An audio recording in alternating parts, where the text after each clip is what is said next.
Alright, let's go to the YouTube store to buy the new YouTube video for my channel. I should make a robot that shoots lasers.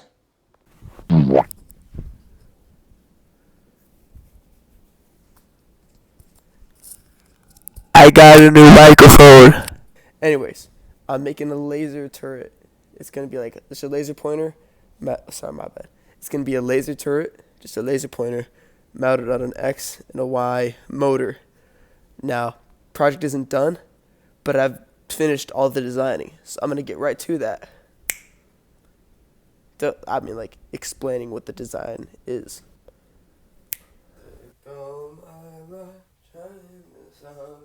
All the time. I guess I should take it as a sign. Bro, I'm so mad right now. You wanna know why? Because I just yapped for 6 minutes straight, talking all about how the circuit works, how I built it, showed you it. I was like moving around. I was in the zone, and then I go to check to see if the chroma key worked, because I'm on a green screen, and it was horrible. It looks like it was really bad. So now I gotta do it all over again. But it is what it is. So I'm doing it all over again. Anyways, so the way this works is we are using a joystick to signal to two motors, the X and the Y motors. Speaking of which, let me pull it up right now.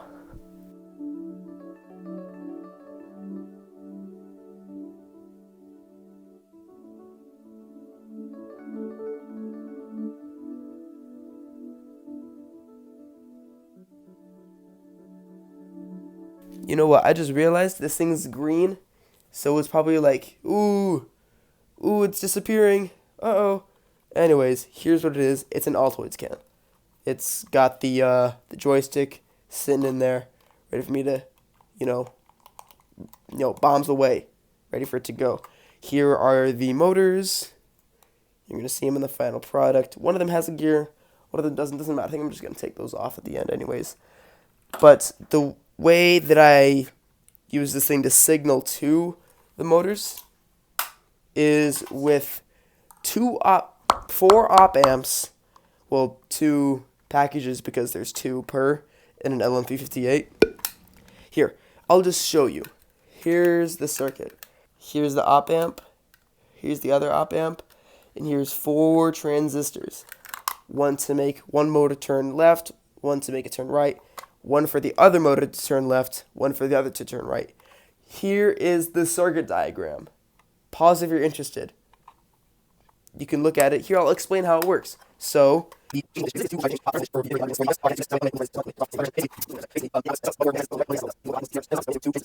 the same thing.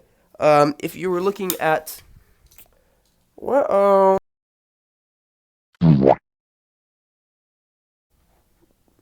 let me see. Does this look good? Sorry, guys. I knocked down the green screen with my yacht. I'm sorry.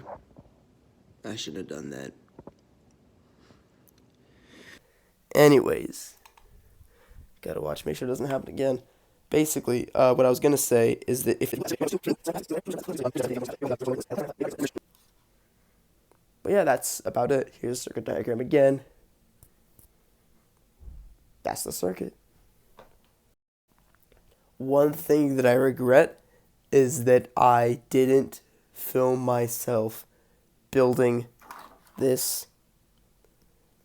I guess I'll here's a reenactment of me building it.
Thus concludes the reenactment.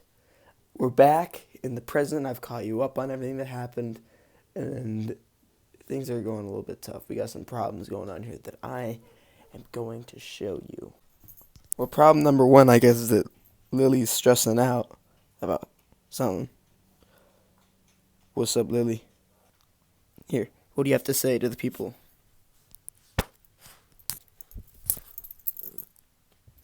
Lily, what do you have to say? What do you have to say, Lily?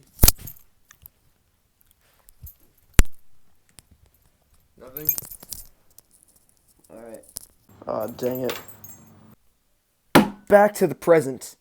New order of business. The laser. The laser is going to be completely separate from the rest of this whole mess right here. So the reason I have it like this is so that it will be completely able to maneuver around, and I won't have to worry about any wires getting tangled up. There we go.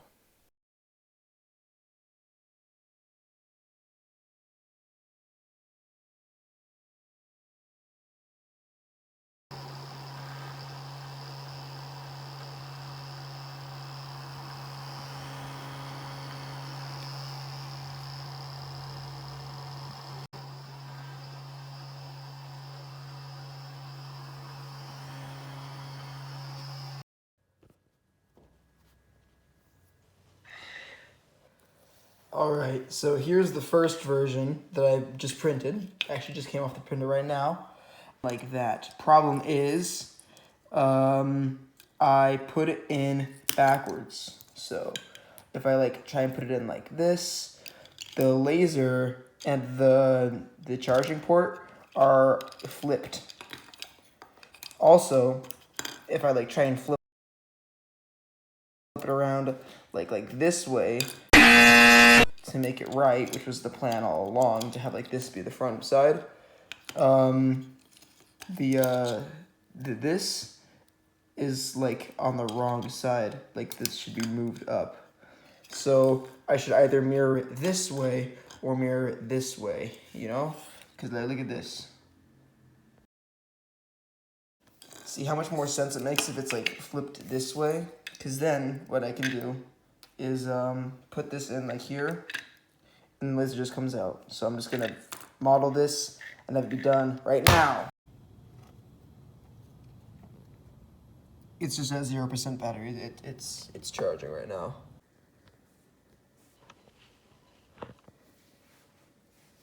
Pretty much works now. The only problem is I need a way to easily turn on the motors, which is what the circuit's gonna do. So I guess it works pretty good by itself right now, but the main problem is that the circuit isn't done yet, so I guess I just get back to building that,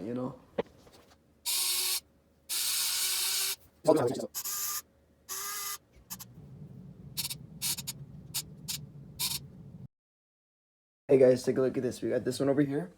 This one over here, it's plugged in. Watch this. Okay, this one goes left, right. This one goes up, down, up. Oh, that's the wrong way. Up, down. And all this is just with this. The circuit is done. Freaking finally, the circuit's done, guys. So the circuit's done. So is all the mechanical parts. The only thing left that I have to do is make the box that the circuit goes into. Oh boy. Looks like it's finally done. Check out that sleek modern architecture on this box, bro. You got the little tiny screws, and it is held firmly in place. The original plan was to have this open so you can see inside, but let's just cover that up. Yo, what's up? The project is finished.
now it's time for that long-awaited explanation.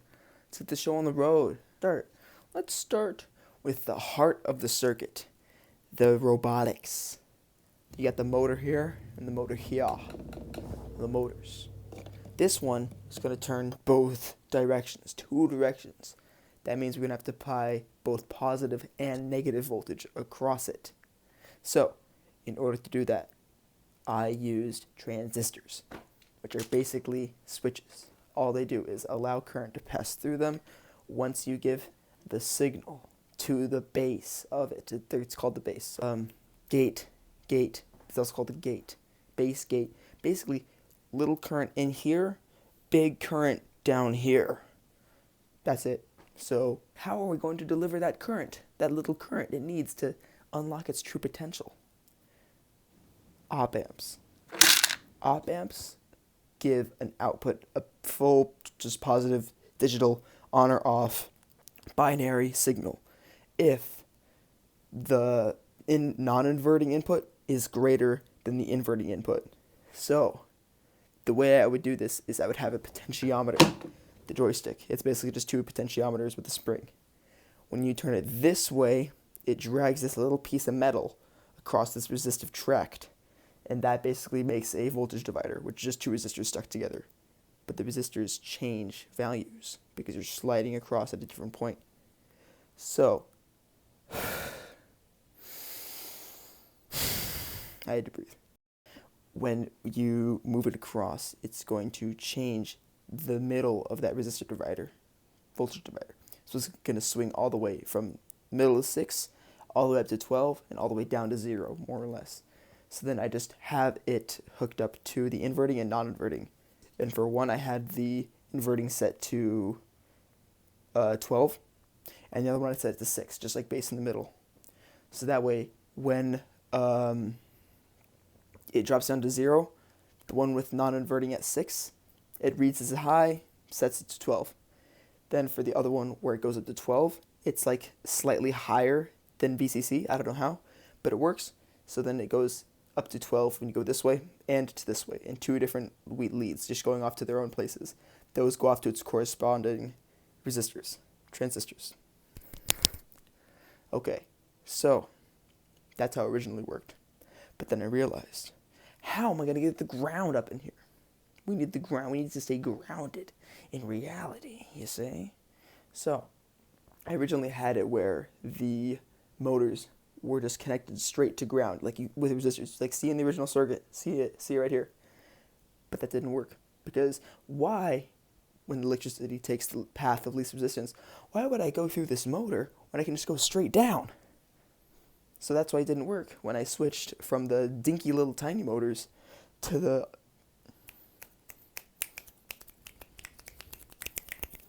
what do you call them? Servos. When I switched to the servos, they required more current, so the problem became more obvious.